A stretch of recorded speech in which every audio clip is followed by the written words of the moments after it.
আসসালামু আলাইকুম রাহমাতুল্লাহি ওয়া বারাকাতুহু। বেশভূষা চলনে তো মুসলিম বলেই মনে হয়, মুমিন হতে পারি না তা কোরআন পাকে পাওয়া যায়। আমরা পোশাক আশাকে, লেবাসে নিজেকে মুমিন মুসলমান দাবি করতেছি। মুমিন বুঝি হইতাম তাহলে তো আল্লাহর সাথে মেরাজ হয়ে যেত।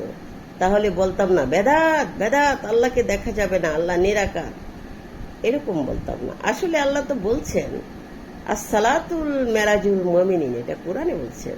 তার মানে আমরা মুমিন হতে পারি না নিজে নিজে বেশভূষা দিয়ে, আমরা পোশাক আশাক দিয়ে মানুষের কাছে দাবি করতেছি আমরা মুমিন মুসলমান, আমরা মুমিন না। মুমিন এটা বাহ্যিক বিষয় না, এটা অন্তরের বিষয়। সেই খাঁটি মুমিন আমাদেরকে হতে হবে, তাহলেই তো আল্লাহর সাথে সাক্ষাৎ হয়ে যাবে, মেরাজ হয়ে যাবে।